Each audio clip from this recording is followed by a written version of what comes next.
Hello and welcome to my channel. My name is Kaleia and this is my third knitting podcast. Today is going to be a sort of standard type knitting podcast. I'm going to talk about my finished objects, some new whips, cast-ons, and some older works in progress, as well as I do have a few acquisitions, which is pretty exciting.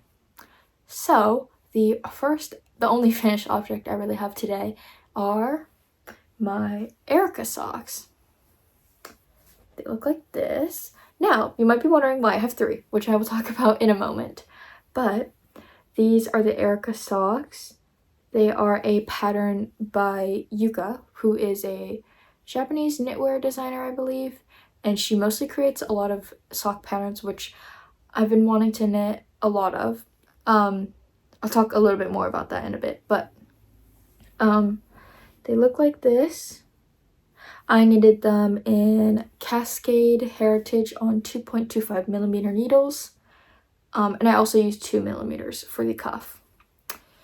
So if you look at them, there's kind of a lot going on, but there's some cables in the middle with seed stitch in them, regular cables, and then a twisted like traveling cable over there, some broken rib on the back.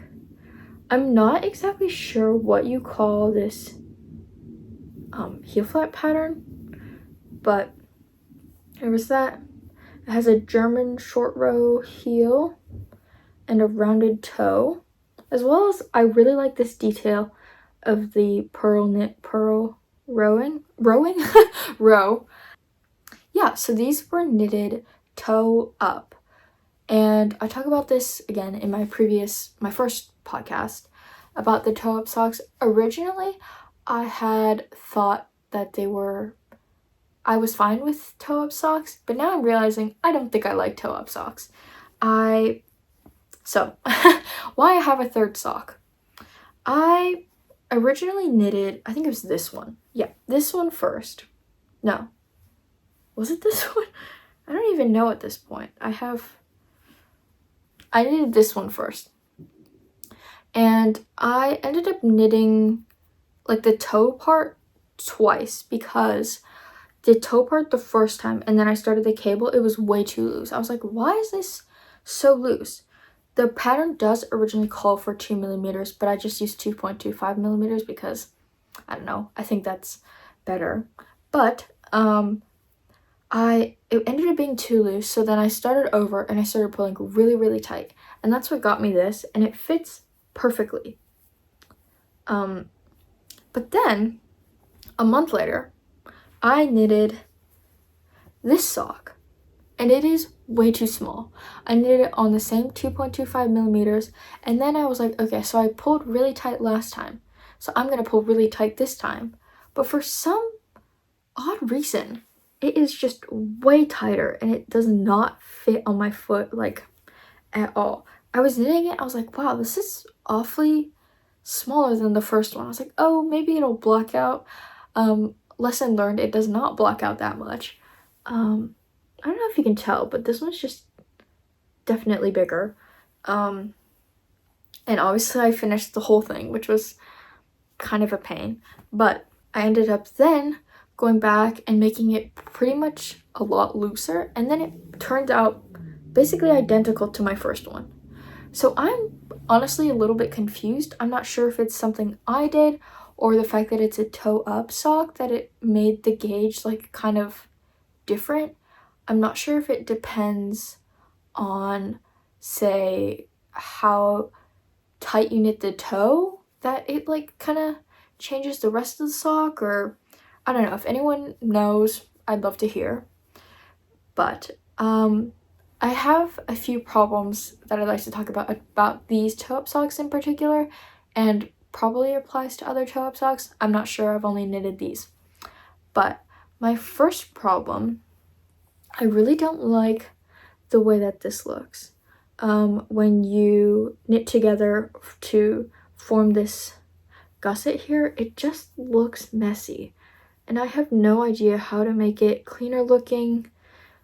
It just, I don't know, no matter how tight you pull or neat you try to make it, it just doesn't look quite right to me.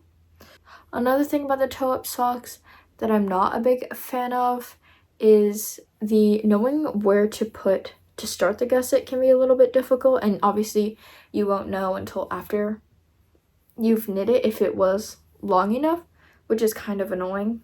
Something I really struggled with when I was knitting this pair of socks was this heel flap pattern. For some reason, I kept messing up, and I have no idea why it was so difficult for me to complete that pattern part, but I think it was definitely worth it, and I'll try to incorporate it into some other socks I make because I love like the texture of it. It's got sort of a bumpy-ish texture. It's definitely different than, say, an Eye of Partridge heel, which is pretty smooth. Another thing I will say, this is kind of all over the place, I'm sorry, but another thing I will say about yucca patterns in specific, even though I sized up, so I'm using a 2.25 millimeter needle, and I knit the largest size, they are still slightly small, and I'm not exactly sure who the sizes 1 and 2 are fitting for. I feel like I have pretty small feet. They're definitely not the biggest feet, if that makes sense.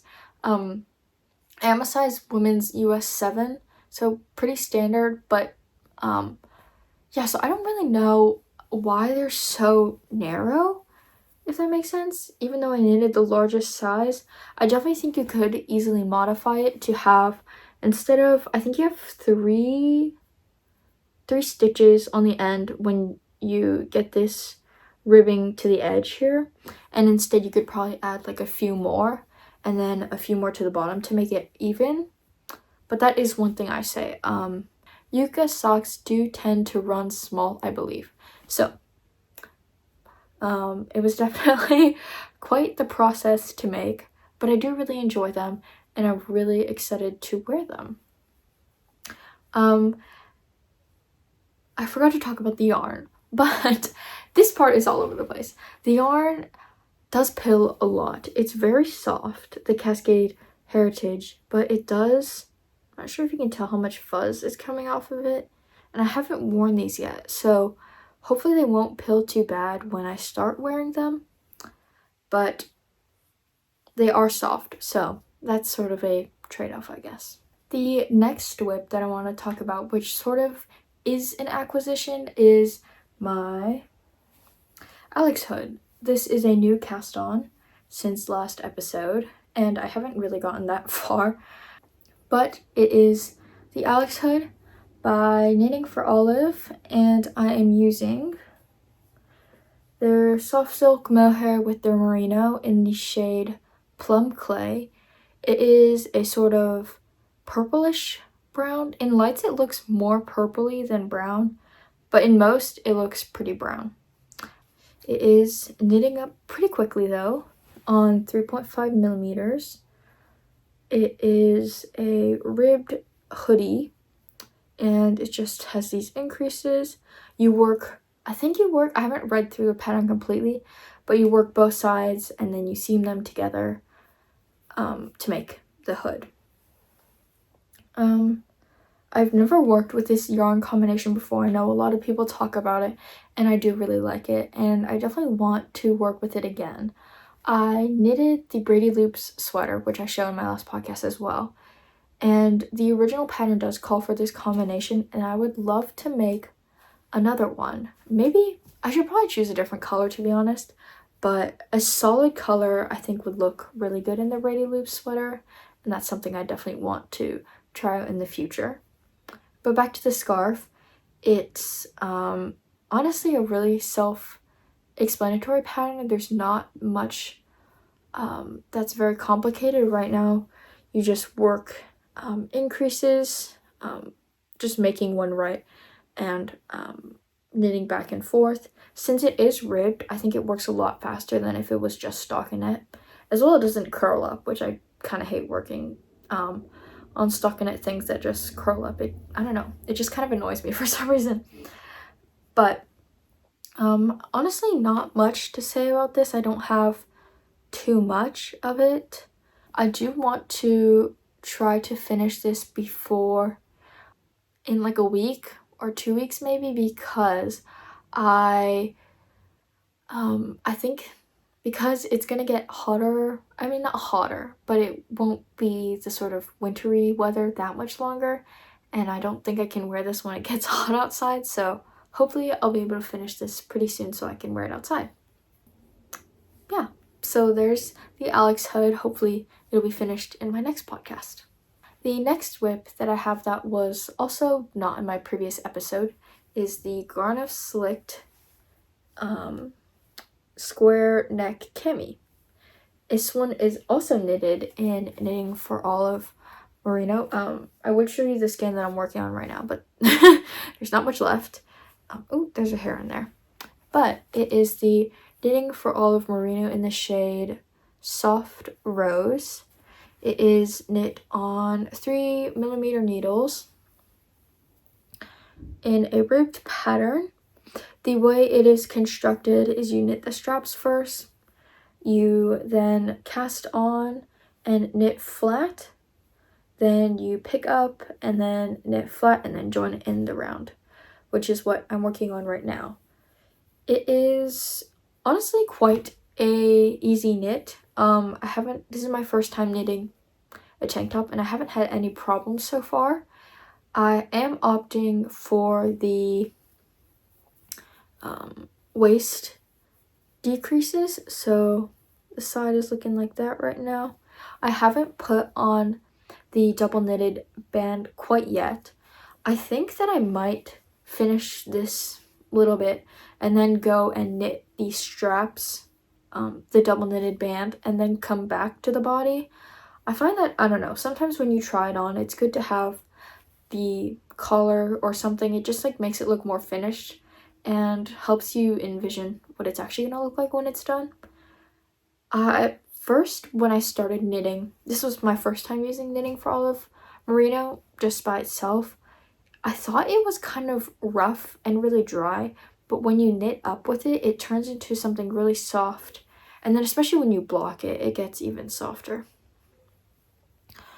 One thing I will also say though is that sometimes, I'm not sure if this is just me, but it can look, I guess you can't really tell on camera, but the ribbon can look a little messy at points.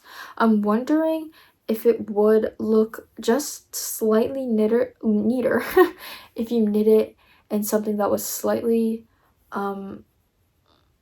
closer to a sport weight, like not a light fingering but a regular fingering. Maybe it would kind of close those gaps. It obviously wouldn't be as much of a summer top if you knit it in something more woolly, I guess, but I think it's worth a try maybe next time.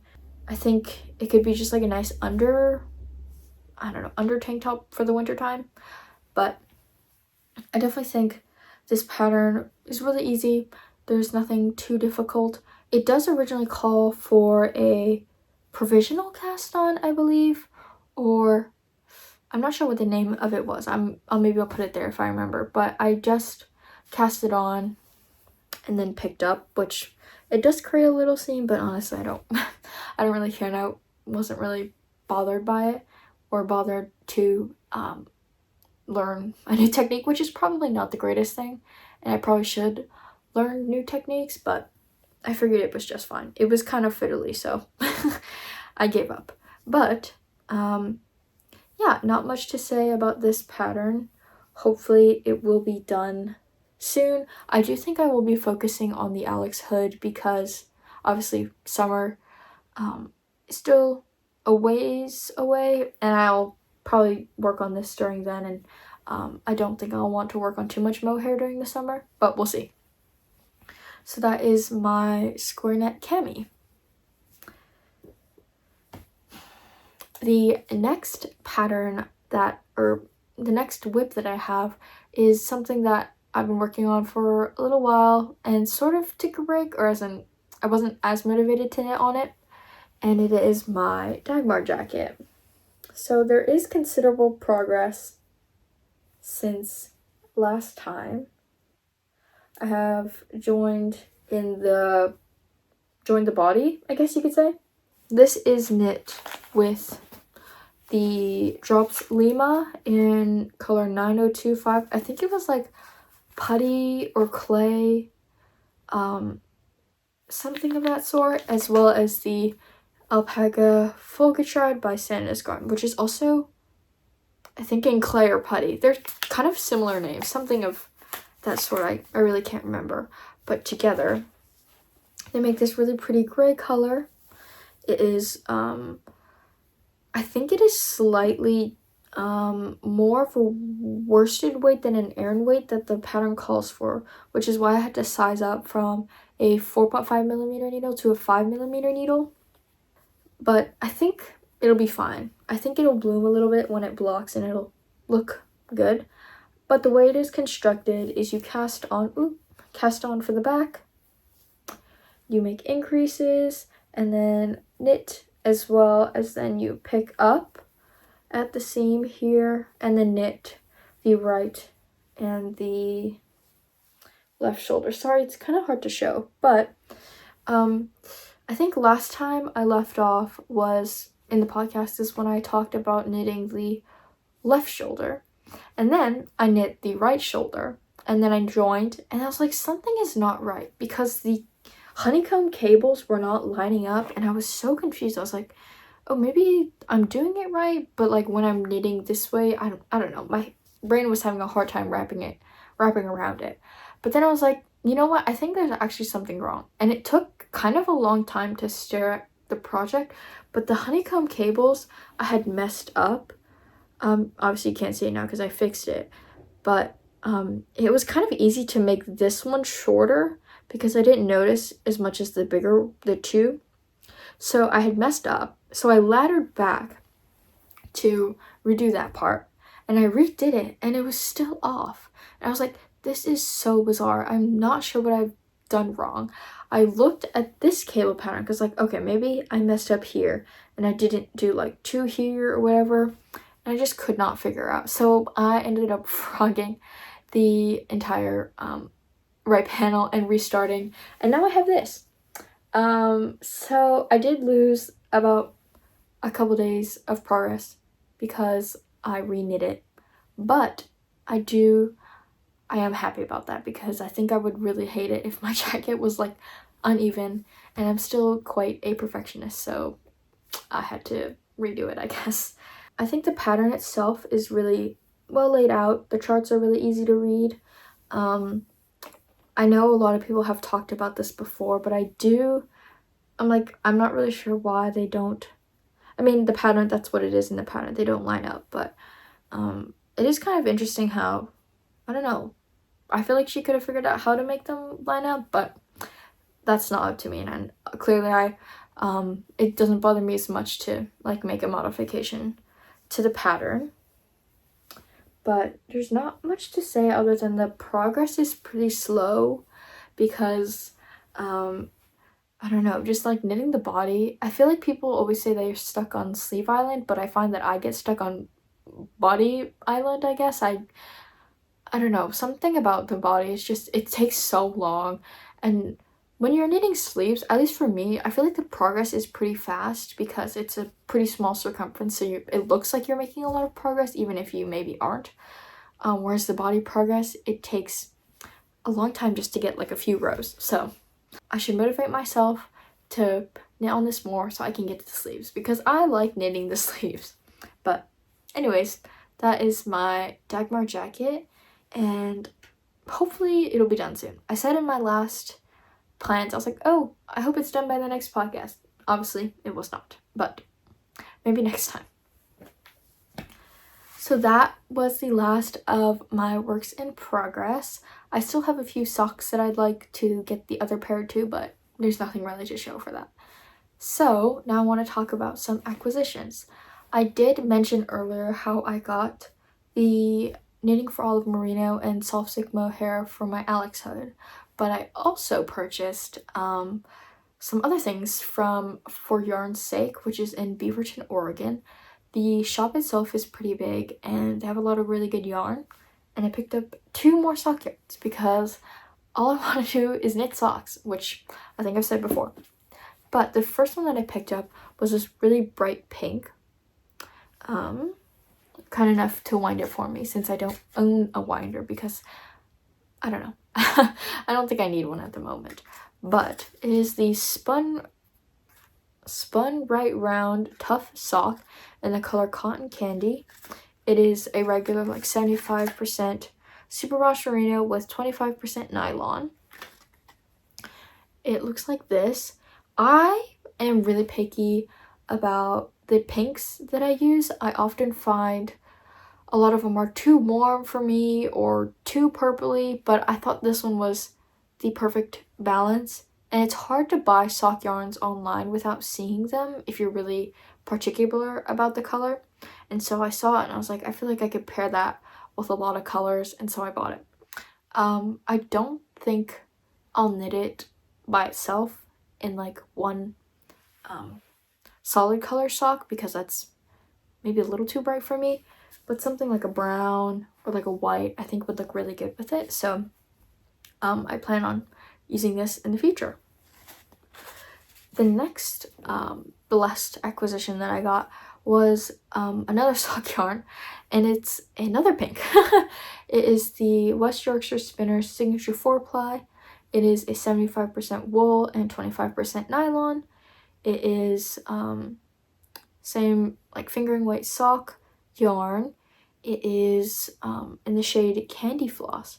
I originally saw this when I went like a month ago-ish, and I was like, oh, this is really cute and I really love the color, but I was like, I don't need it. I don't have any projects in mind for it. And then I went back and I was like, you know what? I think I do need this. I will definitely use it in the future. So I bought it.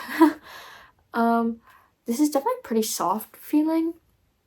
It feels a little bit softer than the Opal sock yarn, I'd say. Is pretty comparable to it. Just a little softer. Definitely softer than something like Fable. And I'm really excited to work this up. I don't know if I'll knit it in like a colorwork sock or on its own. Yet to decide. I think the pattern will come along and I'll figure it out then. But I really love this color. I think something like a white would look really good, as well as like a brown. Ooh, I kind of like that. I'll have to find more colors probably like this one. But those were the two acquisitions that I have. I will definitely make sure to link all of what I've spoken about down below, as well as my Instagram if you want to check that out. I'll hopefully be back with an episode in a few weeks and have made a lot of progress, or not. I am not sure. But thanks for watching, and bye-bye.